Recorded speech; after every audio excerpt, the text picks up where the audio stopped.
हो? बस अल्लाह करम लगा। मेरे साथ इमाम इकबाल कासिम साहब बैठे हुए हैं, कबीर खान बैठे हुए हैं, गुलाम अली बैठे हुए हैं, पलवशा बशीर भी बैठी हुई है।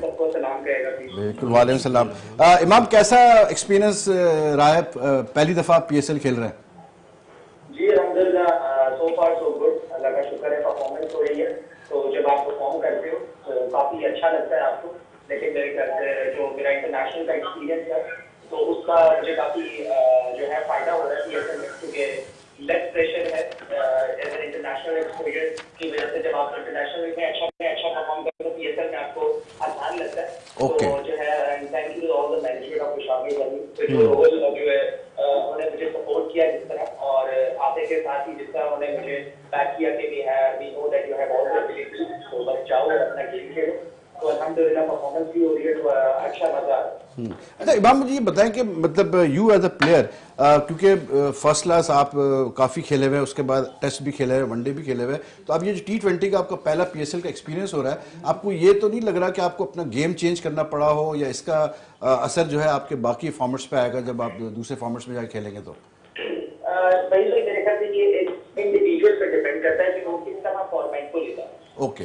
मैं ऐसा प्लेयर हूँ कि जो मेरे ख्याल से मुझे एज ए ओपनर हमारा थोड़ा सा रोल ऐसा होता है कि मेरा मैं खुद पर्सनली फील करता हूँ कि हमें 6 ओवर पर थोड़ा सा एक्सेलरेट जो है ज्यादा करना पड़ता है। अगर आप क्रिकेटिंग शॉट खेले तो उसमें ज्यादा अच्छा होता है, और वही आप वनडे में खेलते हैं और वही आप टेस्ट में खेलते हैं। तो ये मेरे ख्याल से इंडिविजुअली पे डिपेंड करता है कि वो किस तरह लेता है अपने फॉर्मेट। ऑब्वियसली टेस्ट और T20 में काफी फर्क है, लेकिन मेरा भी ख्याल है एज एन इंटरनेशनल प्लेयर, और अगर आपने अच्छे एथलीट बनना है और अपने आप में सक्सेसफुल क्रिकेटर बनना है, तो मेरे ख्याल से एक इंटरनेशनल प्लेयर को हर फॉर्मेट में अपने आप को एडजस्ट करना आना चाहिए।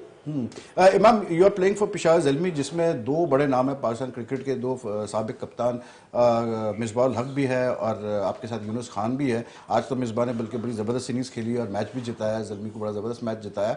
तो इन दोनों के मतलब ये दोनों जब ड्रेसिंग रूम में है पेशावर ज़ल्मी के, तो कितना आपके लिए ये एक मतलब लर्निंग एक्सपीरियंस है? जी मेरे ख्याल से अनफॉर्चुनेटली हूँ कि मैं जब टीम में आया तो ये दोनों ही हमारे लेजेंड रिटायर हो चुके थे। तो इसके साथ मैं उस वक्त पाकिस्तान टीम में खेल नहीं सका, क्योंकि बिल्कुल नेक्स्ट सीरीज में मेरी एंट्री हुई थी और तब तक ये दोनों प्लेयर्स हमारे रिटायर हो चुके थे। लेकिन मेरे ख्याल से बहुत ही लकी हूँ मैं कि मैं इनके साथ शेयर कर रहा हूँ ड्रेसिंग रूम। मेरी बहुत काफी बात हुई है दोनों ही प्लेयर्स, दोनों का माइंडसेट और खेलने का माइंडसेट बिल्कुल अलग है।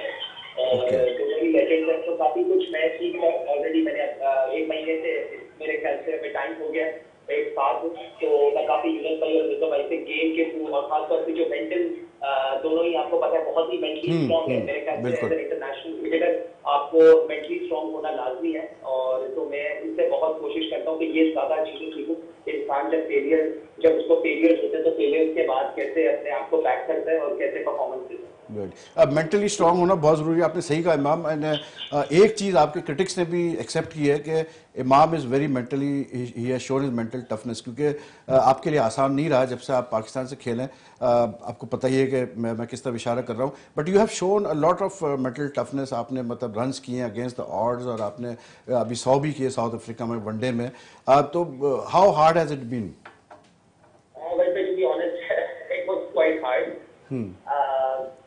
रोया भी बहुत हूँ। क्यों रोए, क्यों आप? होता है वैसे एज ए यंगस्टर, इंसान जब काफी मेहनत करके आता है। इस साल में एंट्री मैंने जिस साल में फर्स्ट क्लास में खेला, जिस साल मेरे टीम में एंट्री, उस साल मेरा 848 रन थे with an average of 49 and I scored 200 on the final of Quaid Trophy. Right. And I didn't get selected for the Pakistan team. Right. I got chance in Pakistan A, जहाँ under 23, वहाँ मैंने back to back 100 किए, मैं injured हो गया। तो मैं 3 से 4 मंथ्स क्रिकेट नहीं खेला। उसके बाद वापस आया, उसके बाद आई गॉट फर्स्ट क्लास में जब हमारा पहला मैच चल रहा था जो सीजन, मैंने पहली मैच में अगेंस्ट पेशावर मैंने 100 किया, सॉरी फाटा के अगेंस्ट मैंने 100 किया। तो मेरा दूसरे ही मैच में श्रीलंका अगेंस्ट वनडे में नाम आया। तो लेकिन दुख हुआ काफी जिस तरह मुझे ट्रीट किया गया, क्रिटिसाइज किया गया। लेकिन आप कह सकते हैं कि मेरे पेरेंट्स की दुआएं हैं, बाकी मेरे ख्याल से मेरे जो आपने बात की मेंटली टफनेस की, वो मेरे ख्याल से मेरे फैमिली में ही रन करता है, क्योंकि मेरे चाचू बहुत मेंटली टफ थे और वो काफी सिचुएशंस को हैंडल करते थे। तो मुझे पता चल गया था बहुत शुरू से ही कि अगर मुझे अपने आप को प्रूव करना है तो I have to believe in my ability, और मुझे जो भी है किसी भी हालत में किसी भी सिचुएशन को फेस करना है। और मेरे लिए बहुत पहले मैटर करता था, लेकिन अब इतना ही जो है मैटर नहीं करता, क्योंकि अब अल्हम्दुलिल्लाह इस सिचुएशन ने मुझे इतना मेंटली स्ट्रॉन्ग बना दिया कि मेरे लिए फर्क नहीं पड़ता कि मेरे बारे में लोग क्या सोच रहे हैं, क्या कह रहे हैं। मुझे ये फर्क पड़ता है कि मैं अपने बारे में क्या सोच रहा हूँ। और इससे फायदा भी ये हुआ है मुझे कि मेरी परफॉर्मेंसेज में बहुत फर्क हुआ है, क्योंकि मैं उसको एज अ चैलेंज लेता था, हर फेलियर को मैं एज अ चैलेंज लेता था, एज अ लर्निंग एक्सपीरियंस लेता था। बाकी अल्लाह ताला ने मदद दी और अल्लाह ताला ने मदद दी। लेकिन जब शुरू में क्रिटिसिज्म हुआ तो it was very hard for you, मतलब ये शुरू में हुआ तो आपको पता है भाई एक यंगस्टर जब भी इंटरनेशनल सिनेरियो होता है वैसे ही बहुत प्रेशर में होता है।